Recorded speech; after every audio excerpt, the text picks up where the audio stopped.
آپ دیکھ رہے ہیں سٹی انڈیا نیوز چینل، حق کی آواز۔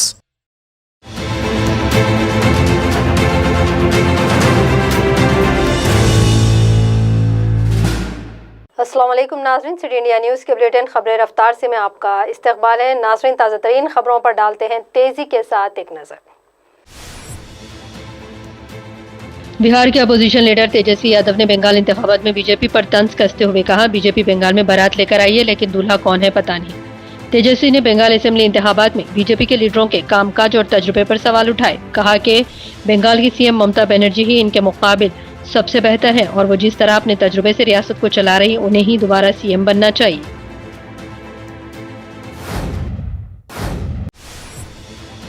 نیشنل کانفرنس کے نائب صدر اور سابق وزیر اعلیٰ عمر عبداللہ نے لوگوں سے کورونا کا ٹیکہ لگوانے کی تاکید کی ہے، کہا کہ جب میرے عمر رسیدہ والد ڈاکٹر فاروق عبداللہ کئی عارضوں میں مبتلا ہونے کے باوجود یہ ویکسین لے سکتے ہیں تو آپ لوگوں کو بھی لینی چاہیے۔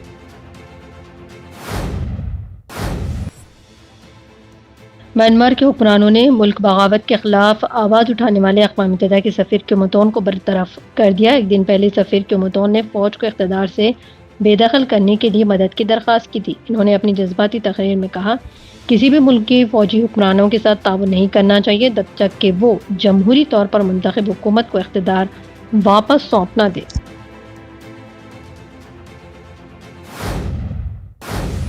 شارجہ سے لکھنؤ جانے والی انڈیگو کی ایک فلائٹ کو میڈیکل ایمرجنسی آن بورڈ کے بعد منگل کو پاکستان کراچی ایئرپورٹ پر ڈائیورٹ کر دیا گیا۔ میڈیکل ایمرجنسی کے چلتے ایسا کرنا پڑا، حالانکہ مسافر کو بچایا نہیں جا سکا۔ کراچی ایئرپورٹ پر میڈیکل ٹیم کے آنے پر اسے مردہ قرار دیا گیا۔ ایئر لائن نے بتایا کہ پرواز 6E1412 شارجہ سے لکھنؤ آ رہی تھی اور اسے کراچی کی طرف موڑ دیا گیا۔ تلنگانہ کے ناگر کرنول ضلع کے نلا ملا جنگلات میں لگی آگ پر قابو پا لیا گیا ہے۔ کل رات اس جنگل میں اچانک آگ لگ گئی تھی، تاہم محکمہ جنگلات کے عہدیداروں نے اس پر کافی جدوجہد کے بعد قابو پا لیا۔ سری سلم، حیدرآباد شاہراہ پر آکٹوپس ویو پوائنٹ سے نیلامرم تک یہ آگ کل شب تقریباً 10 بجے دیکھی گئی اور تقریباً 12 ہیکٹر پر یہ آگ پھیل گئی تھی، تاہم اب اسے بجھا لیا گیا ہے۔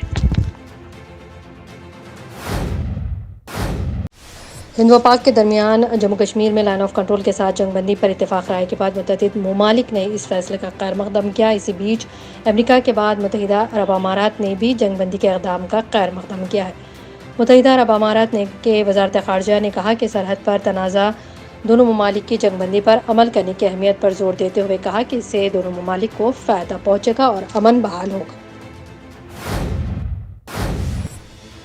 کسانوں کے مسئلے پر ایک مرتبہ پھر کانگریس لیڈر راہل گاندھی نے مودی حکومت پر حملہ بولا ہے۔ اپنے ٹویٹ میں کہا، جو ملک کو غلہ دے رہا ہے وہ کسان اپنا حق لے کر رہے گا۔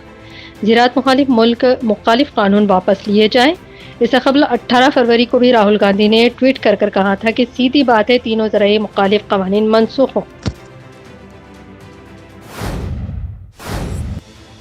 مرکزی وزیر برائے اقلیتی امور مختار عباس نقوی نے کہا کہ مرکزی حکومت جموں کشمیر میں شیعہ اور سنی وقف بورڈ قائم کرنے سے ایک قدم بھی پیچھے نہیں ہٹے گی۔ انہوں نے اپنے بیان میں کہا کہ جموں کشمیر میں ہر حال میں دونوں وقف بورڈ قائم کیے جائیں گے تاکہ دونوں برادریوں کو سہولیات فراہم کی جا سکے۔ خبر رفتار سے کی خبروں کا سلسلہ یہیں اختتام کو پہنچتا ہے۔ مزید اپڈیٹس کے لیے آپ بنے رہیے سٹی انڈیا نیوز، حق کی آواز۔